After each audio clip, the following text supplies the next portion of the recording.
Budget সেগমেন্টের স্মার্টফোনের ক্ষেত্রে কিন্তু ওয়ালটন বেশ দুর্দান্ত কাজ করছে। অলরেডি বেশ কয়টা স্মার্টফোন মার্কেটে রয়েছে, ভালো খারাপ সবকিছুই আমরা পেয়েছি। তারই ধারাবাহিকতায় আরো একটা নতুন স্মার্টফোন তারা নিয়ে এসেছে। This is Walton Genex 2। হ্যাঁ, জেনেক্স সিরিজের এটা দ্বিতীয় স্মার্টফোন। সো আজকের ভিডিওতে আমরা মূলত স্মার্টফোনটা নিয়ে বিস্তারিত আলোচনা করব, ভালো খারাপ সবকিছুই আপনাদের সাথে শেয়ার করব। যারা ভিডিওটা দেখতেছেন অবশ্যই শুরু থেকে শেষ পর্যন্ত দেখবেন। ফোনটা যে আপনার কিনতেই হবে তা কিন্তু নয়, বাট ভিডিওটা দেখে স্মার্টফোন সম্পর্কে আপনার মতামত জানিয়ে যাবেন। বাই দ্য ওয়ে, স্মার্টফোনটার প্রাইস রাখা হয়েছে 10,999 টাকা। তাই কথা না বাড়িয়ে চলুন শুরু করি।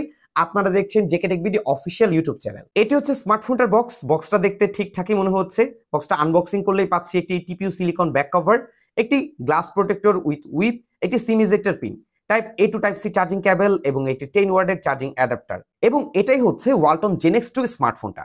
ডিজাইনের কথা আসলে আমি নিঃসন্দেহে বলতে পারি এই স্মার্টফোনটা দেখে আপনার কাছে ভালো লাগবে এবং আমার কাছে দুর্দান্ত লেগেছে।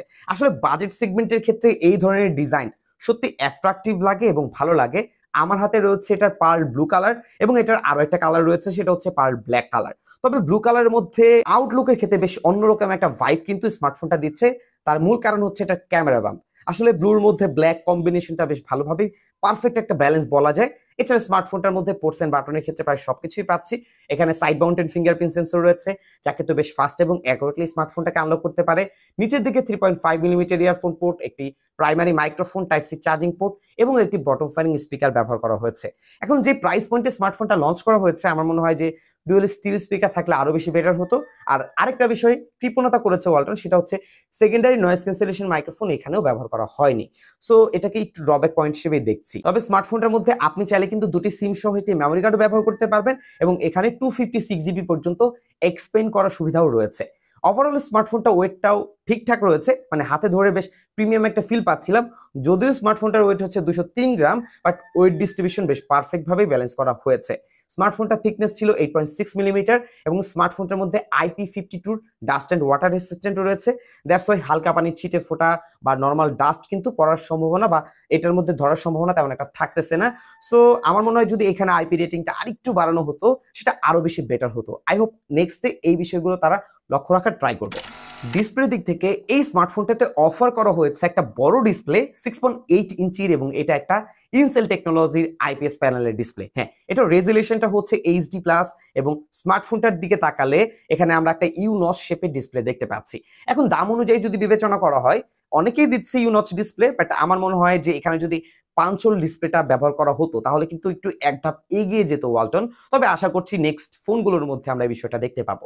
এমনিতে স্মার্টফোনটার যে কন্টেন্ট ওয়াচিং এক্সপিরিয়েন্স সেটা কিন্তু এইচডি প্লাস ডিসপ্লে হিসেবে ঠিকঠাকই মনে হয়েছে।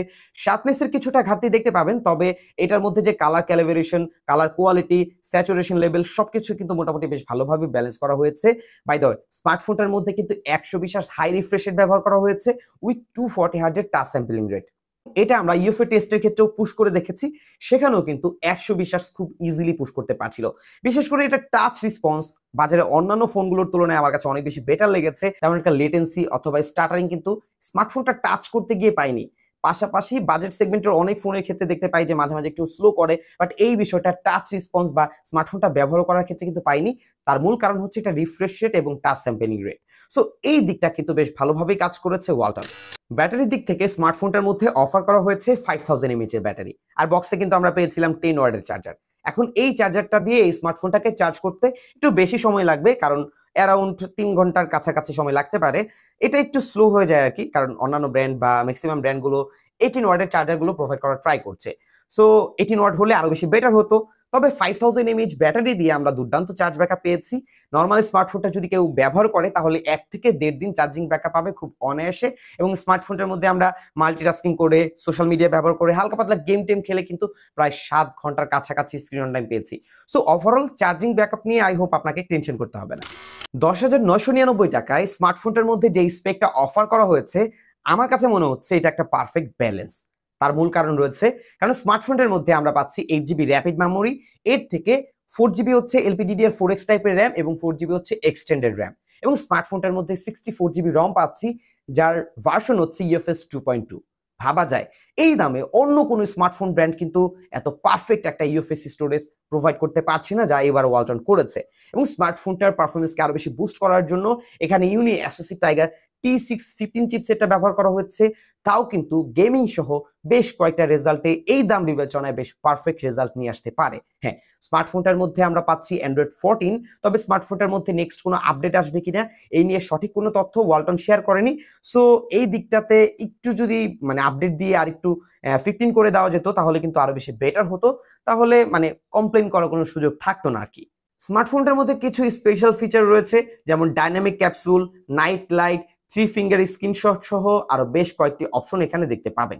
এছাড়া স্মার্টফোনটার র্যাম ম্যানেজমেন্টের কথা বলতে গেলে 4 জিবি র্যাম অনুযায়ী এবং র্যাপিড মেমোরি অনুযায়ী স্মার্টফোনটার মধ্যে 5 থেকে 6টা অ্যাপ খুব অনায়াসে ব্যবহার করতে পেরেছি, এক্ষেত্রে কোনো প্রবলেম হয়নি। অ্যাপগুলো যখন সুইচিং করছিলাম, মাল্টিটাস্কিং করছিলাম, স্মুথ একটা রেজাল্ট দিচ্ছিল এবং এই ক্ষেত্রে কোনো অ্যাপ কিন্তু ক্র্যাশ করতে দেখিনি, তাই র্যাম ম্যানেজমেন্ট নিয়ে কোনো কমপ্লেন করছি না। হ্যাঁ, স্মার্টফোনটার মধ্যে অতিরিক্ত পুশ করতে গিয়ে আপনারা যদি 7-8টা অ্যাপ একসাথে ওপেন করে ফেলেন সেক্ষেত্রে একটু ল্যাগ ফেস করতে পারেন, যেটা আমি অলরেডি পেয়েছি।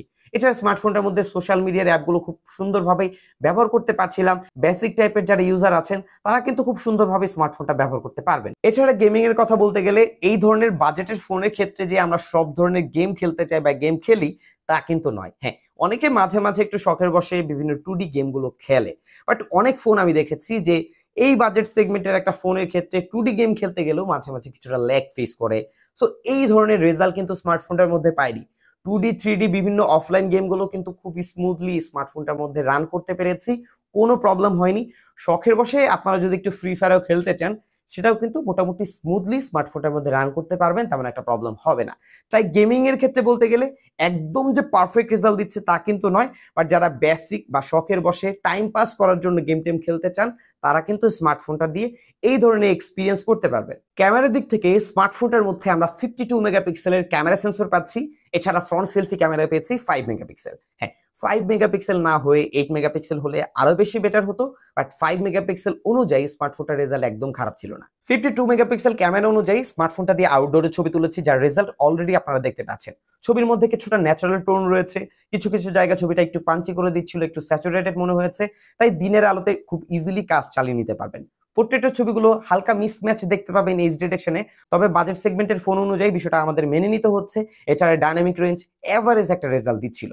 এছাড়া এই স্মার্টফোনটা দিয়ে যদি লো লাইটে ছবি তোলেন সেই অবস্থায় ছবিগুলো একটু সফট করে দেবে, নয়েজটা একটু বেড়ে যাবে, তাই পর্যাপ্ত আলোতে ছবি তোলা ট্রাই করবেন, সেই ক্ষেত্রে আবার স্মার্টফোনটা দিয়ে পারফেক্ট একটা রেজাল্ট পাবেন।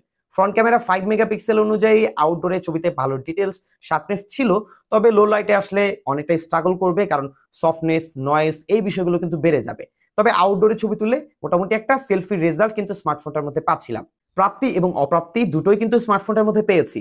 ভালো দিকগুলো ছিল, খারাপ দিকগুলো ছিল, মানে কিছু ড্রব্যাক পয়েন্ট আর কি। খারাপ দিকগুলোর কথা বলতে গেলে এই প্রাইস পয়েন্টে যদি ডুয়েল স্টিরিও স্পিকার থাকতো, সেকেন্ডারি নয়েজ ক্যান্সেলেশন মাইক্রোফোন থাকতো, আর ফ্রন্ট ক্যামেরা 5 মেগাপিক্সেল না হয়ে যদি 8 মেগাপিক্সেল হতো আর কি, আর চার্জারের দিক থেকে 10 ওয়াট না হয়ে 18 ওয়াট হলে আরো বেশি বেটার হতো। আর প্রাপ্তির জায়গা থেকে বেশ কয়েকটা দিক রয়েছে, যার মধ্যে স্মার্টফোনটার ডিজাইন সত্যি অসাধারণ ডিজাইন করেছে নিঃসন্দেহে বলতে পারি। 5000 এমএএইচ ব্যাটারি থেকে ভালো চার্জিং ব্যাকআপ পেয়েছি, স্মার্টফোনটার রিয়ার ক্যামেরার রেজাল্টও ঠিকঠাক রয়েছে, পাশাপাশি এখানে 2টি সিম সহ একটি মেমোরি কার্ড ব্যবহার করার সুযোগ রয়েছে, এবং সব থেকে বেস্ট পয়েন্টটা হচ্ছে স্মার্টফোনটার মধ্যে ইউএফএস 2.2 স্টোরেজ টাইপ, যা কিন্তু এই বাজারে অন্য কোনো স্মার্টফোন ব্র্যান্ড দিচ্ছে না, এবং ডিসপ্লেতেও কিন্তু 120 হাই রিফ্রেশে প্রোভাইড করা হয়েছে। এখন অনেকে বলতে পারেন যে পাঞ্চল ডিসপ্লে নাই, বাট অন্যদিকে কিন্তু মোটামুটি পুষিয়ে দিয়েছে, তাই বিষয়টাকে আমি অ্যাভারেজের কাতারে দেখছি।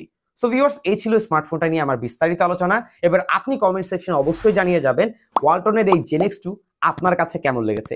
কিনবেন কি কিনবেন না সেটা একান্তই আপনার বিষয়, বাট আমার কাছে দাম অনুযায়ী মোটামুটি একটা ঠিকঠাক স্মার্টফোনই মনে হয়েছে। সো ভিউয়ার্স, এই ছিল আজকের ভিডিও। যদি ভিডিওটি ভালো লেগে থাকে অবশ্যই ভিডিওতে লাইক করবেন, কমেন্ট করবেন, শেয়ার করতে ভুলবেন না। বিদায় নিচ্ছি আমি জাকারিয়া হাসান পার্থ। আসসালামু আলাইকুম।